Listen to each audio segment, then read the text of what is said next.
ওনারা কেউ কেউ বলে বেশি দিন ক্ষমতায় থাকতে দেবে না, কিন্তু আপনাদের আচার আচরণ ভাবসাব দেখলে মনে হয় সেই 96 সালেই মনে হয় সবচেয়ে ভালো ছিল। এমনিভাবে প্রত্যেকটি বিষয় আমরা জনগণের কাছে যেটা ওয়াদা করেছি সেই ওয়াদাগুলি ইতিমধ্যে 3 মাসে আমরা বাস্তবায়ন করে চলেছি। কিন্তু বিরোধী দলের বক্তব্য যদি শোনেন যে বাংলাদেশটা মানে উচ্ছন্নে যাচ্ছে, ওনারা কেউ কেউ বলে বেশি দিন ক্ষমতায় থাকতে দেবে না। আমরা তো এইভাবে আপনাদের রোল দেখেছিলাম। 91 সালে বিএনপির সাথে ছিলেন, 18টা আসনে জিতে সেই দিন 2 জন মন্ত্রীও কিন্তু পেয়েছিলেন। আবার দেখেন 96 সালে আমাদেরকে ছেড়ে দিয়েছেন, 3 জন থার্ড ক্লাস পেয়েছেন, 3 জন পেয়েছেন।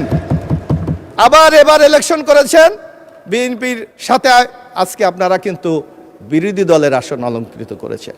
একটু চিন্তা করেন, আওয়ামী লীগের সাথে 96 সালে আন্দোলন করে আপনাদের নেতাদেরকে সম্পূর্ণভাবে প্রতিহিংসা আপনাদেরকে রাজনীতি থেকে সরিয়ে দেওয়ার জন্য আপনাদের নেতাদেরকে কিন্তু ফাঁসি দেওয়া হয়েছিল। আমরা আপনাদের সাথে আন্দোলন করেছি, আমাদের নেত্রী বেগম খালেদা জিয়া সেই সময় কিন্তু এই প্রক্রিয়ার বিরোধিতা করেছিলেন।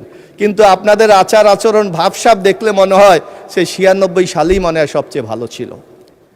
আপনাদের ভূমিকা দেখলে মনে হয় মানে 2008-এ শেখ হাসিনা ক্ষমতায় আসার পর যেমনি আপনাদের বিরুদ্ধে আমাদের বিরুদ্ধে মিথ্যা মামলা দিয়ে বাংলাদেশকে একটা রাজনীতি শূন্য করতে চেয়েছিল, সেই প্রক্রিয়ায় মনে আপনাদের কাছে ভালো ছিল।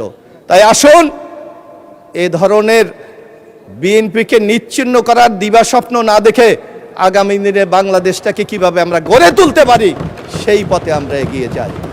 আপনারা দেখবেন আমরা যদি আগামীতে যেই ওয়াদাগুলি আমরা মানুষের কাছে করেছি, আমরা যদি সুশাসন দিতে পারি, আমরা যদি মানুষের উন্নয়ন দিতে পারি, আমরা যদি আগামী দিনে মানুষের কল্যাণের জন্য কাজ করতে পারি। মাননীয় সদস্য 1 মিনিটে শেষ করেন। একটু বাড়িয়ে দেন মাননীয় স্পিকার, আর একটু বাড়িয়ে দেন। 8 মিনিট অনেক টাইম, আচ্ছা 2 মিনিটে শেষ করেন প্লিজ। মাননীয় স্পিকার, আজকে এই বাজেট দেওয়া হয়েছে উন্নয়নের জন্য। আমি বিশ্বাস করি বিএনপি সমতায় বিশ্বাস করে, আমি বিশ্বাস করি বিএনপি সারা বাংলাদেশের উন্নয়নে বিশ্বাস করে। কিন্তু আমি যে এলাকার বাসিন্দা, আমাদের মনে কিন্তু মাননীয় খুব কষ্ট। আপনি ওই এলাকার বাসিন্দা, আপনি কালকে আমি শুনেছিলাম আপনি বলেছেন যে সব জায়গায় বাজেট দেওয়া হয়েছে, বরিশালের ভোলা বরিশালের ব্রিজে বাজেট দেওয়া হয় নাই। এখানে যোগাযোগ মন্ত্রী আছে, বাংলাদেশে মাত্র একটা এখন হাইওয়ে রোড আছে, সেটা ভাঙ্গা থেকে কুয়াকাটা পর্যন্ত। আমরা বাজেটে দেখেছি সেখানে কোনো বরাদ্দ দেওয়া হয় নাই। এই বাংলাদেশ তো আমরা চাই নাই মাননীয় স্পিকার। আমরা চেয়েছি যে চট্টগ্রাম যদি উন্নয়ন হয়, আজকে যদি রাজশাহী বিভাগ উন্নয়ন হয়, খুলনা বিভাগ উন্নয়ন হয়, তাহলে বরিশালও কিন্তু আমরা বরাদ্দ চাই। আপনার মাধ্যমে আমি মাননীয় অর্থমন্ত্রীকে আমি অনুরোধ করব যে আপনি আরেকটু বিবেচনা করেন, একটু আপনার দিলে একটু মায়া জন্মান, যাতে বরিশালবাসী কিছু পাক। কিন্তু আমরা দেখছি আমাদেরকে আপনি মারাত্মকভাবে বঞ্চিত করেছেন। এই বঞ্চিত আমরা চাই না।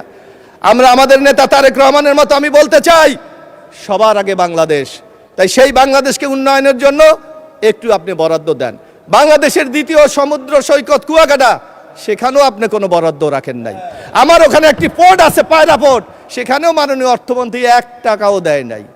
তা আমি আশা করি এই যেখানে যেখানে আপনি না দিয়েছেন, আপনার বক্তৃতা আছে সামনে, আমরা আশা করি সেখানে আপনি বরাদ্দর মাধ্যমে বাংলাদেশকে একটি সুষম উন্নয়নের পথটাকে আপনি উন্মুক্ত করবেন। সবাইকে ধন্যবাদ। আসসালামু আলাইকুম।